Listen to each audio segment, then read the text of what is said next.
Hello दोस्तों, free online teaching one में आपका स्वागत है।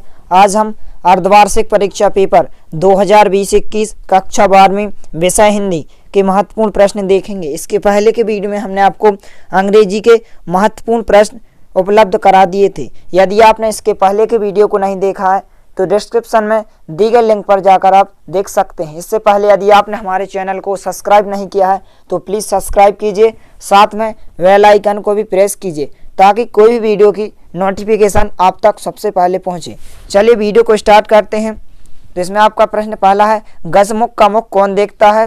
इसके बाद प्रश्न क्रमांक 2, भगवान गणेश भक्तों की विपत्तियों को किस प्रकार हल लेते हैं। इसके बाद प्रश्न क्रमांक 3, माँ सरस्वती की वंदना कौन कौन करता है। इसके बाद प्रश्न क्रमांक 4, सूरदास के पदों की भाषा कौन कौन सी है।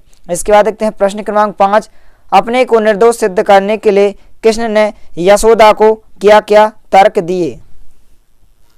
इसके बाद देखते हैं हम प्रश्न क्रमांक 6, सूरवात्सल के चित्रे हैं, इस कथन की विवेचना कीजिए। इसके बाद प्रश्न क्रमांक 7, नंद के आंगन में गोपियां क्यों एकत्रित हुई। इसके बाद प्रश्न क्रमांक 8, तिरछे करी नैनी नेह के चाव में का आशय स्पष्ट कीजिए। इसके बाद प्रश्न क्रमांक 9, घनानंद सुजान को क्या उल्हाना देते हैं। इसके बाद प्रश्न क्रमांक 10, भय कायरता या भीरुता की संज्ञा कब प्राप्त करता है। इसके बाद देखते हैं हम प्रश्न क्रमांक 11, किस प्रकार के भय को आशंका कहा गया है। इसके बाद देखते हैं प्रश्न क्रमांक 12, भय और आशंका में क्या अंतर है। इसके बाद प्रश्न क्रमांक 13, परिवार वालों ने गजाधर बाबू के रहने की व्यवस्था कहाँ की थी। इसके बाद प्रश्न क्रमांक 14, गजाधर बाबू के स्वभाव की 2 विशेषताएं बताइए। इसके बाद प्रश्न क्रमांक 15, घर जाने की खुशी होने के बाद भी गजाधर बाबू का मन क्यों दुखी था। इसके बाद प्रश्न क्रमांक 16, गजाधर बाबू दोबारा चीनी मिल की नौकरी पर क्यों गए। इसके बाद देखते हैं प्रश्न क्रमांक 17, रेवती अपने घर को जेल खाना क्यों कहती है। इसके बाद देखते हैं प्रश्न क्रमांक 18, नए मेहमान एकांकी के आधार पर महानगरों की आवास की समस्या पर प्रकाश डालिए। इसके बाद देखते हैं प्रश्न क्रमांक 19, रेवती के चरित्र की 3 विशेषताएं लिखिए। इसके बाद देखते हैं प्रश्न क्रमांक 20, उत्तराखंड के 4 धाम किन 4 पवित्र नदियों के किनारे स्थित हैं। इसके बाद देखते हैं प्रश्न क्रमांक 21, उत्तराखंड के प्राकृतिक दृश्य श्रद्धालुओं को क्यों आकर्षित करते हैं। इसके बाद देखते हैं प्रश्न क्रमांक 22, ग्वाले ने गाय को सुई क्यों और कैसे खिला दी। इसके बाद देखते हैं प्रश्न क्रमांक 23, आह मेरा गोपालक देश महादेवी ने निश्वास छोड़ते हुए ऐसा क्यों कहा। इसके बाद देखते हैं प्रश्न क्रमांक 24, गणेश शंकर विद्यार्थी के व्यक्तित्व की विशेषताओं पर प्रकाश डालिए। इसके बाद प्रश्न क्रमांक 25, कानपुर में किन किन साहित्यकारों से भगवती चरण वर्मा की मित्रता हुई।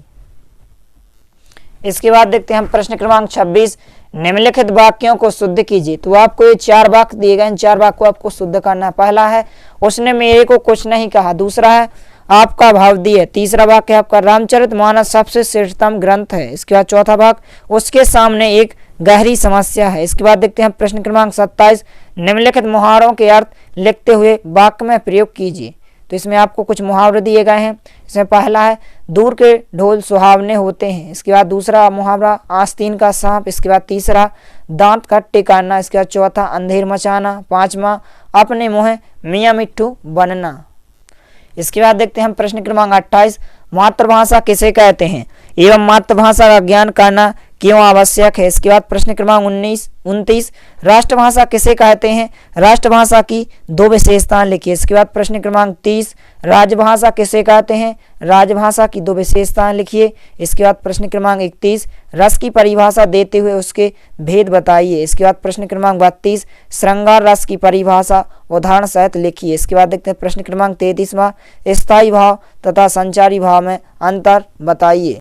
इसके बाद देखते हैं हम प्रश्न क्रमांक 34, छप्पा छंद की परिभाषा उदाहरण सहित लिखिए। इसके बाद देखते हैं प्रश्न क्रमांक 35, रोला छंद की परिभाषा उदाहरण सहित लिखिए। इसके बाद देखते हैं प्रश्न क्रमांक 36, द्विवेदी योगीन काव्य की 4 विशेषताएं लिखिए। इसके बाद प्रश्न क्रमांक 37वां, प्रगतिवादी काव्य की विशेषताएं लिखिए। इसके बाद प्रश्न क्रमांक 38वां, सस्मन और रेखा चित्र में अंतर लिखिए। इसके बाद प्रश्न क्रमांक 39वां, कहानी और उपन्यास में अंतर लिखिए। इसके बाद प्रश्न क्रमांक 40वां, नाटक और एकांकी में अंतर लिखिए। इसके बाद देखते हैं प्रश्न क्रमांक 41वां कवि परिचय। तो इसमें आपको 2 कवि परिचय दिए गए हैं, तो कवि परिचय को आपको अच्छे से तैयार कर लेना है, क्योंकि आपकी अर्धवार्षिक परीक्षा में से इन्हीं में से पूछा जाएगा। पहला है आपका सूरदास और दूसरा है जगन्नाथ दास रत्नाकर। इसके बाद प्रश्न क्रमांक 42 लेखक परिचय। तो इसमें आपको 2 लेखक परिचय दिए गए हैं, इनको आपको अच्छे से तैयार कर लेना है। पहला है आचार्य रामचंद्र शुक्ल, दूसरा उदयशंकर भट्ट। इसके बाद देखते हैं प्रश्न क्रमांक 43वां अपने विद्यालय के प्राचार्य को निर्धन छात्र कोर्स से छात्रवृत्ति प्रदान करने हेतु आवेदन पत्र लिखिए। इसके बाद देखते हैं प्रश्न क्रमांक 44वां सचिव माध्यमिक शिक्षा मंडल मध्य प्रदेश भोपाल को अंक सूची अथवा प्रमाण पत्र द्वितीय प्रतिलिपि मंगाने हेतु आवेदन पत्र लिखिए। इसके बाद देखते हैं प्रश्न क्रमांक 45वां, इसमें आपको रूपरेखा पूछी जाएगी। तो इसमें आपको 2 रूपरेखा दी गई, इनको अच्छे से आपको तैयार कर लेना है। पहला है मेरा प्रिय खेल, दूसरा दीपावली। इसके बाद देखते हैं प्रश्न क्रमांक 46वां। तो प्रश्न क्रमांक 46 में आपको कुछ निबंध पूछे जाएंगे। इसमें आपको पहला खेलों का महत्व, दूसरा कोरोना वायरस और तीसरा भारतीय समाज में नारी का स्थान। तो आप इन तीनों निबंधों को अच्छे से तैयार कर लेना है, क्योंकि आपकी यह अर्धवार्षिक परीक्षा के लिए बहुत ही महत्वपूर्ण है। यदि वीडियो पसंद आए तो प्लीज़ लाइक कीजिए, दोस्तों के साथ शेयर कीजिए, और यदि आपने हमारे चैनल को सब्सक्राइब नहीं किया है तो प्लीज़ सब्सक्राइब कीजिए। धन्यवाद।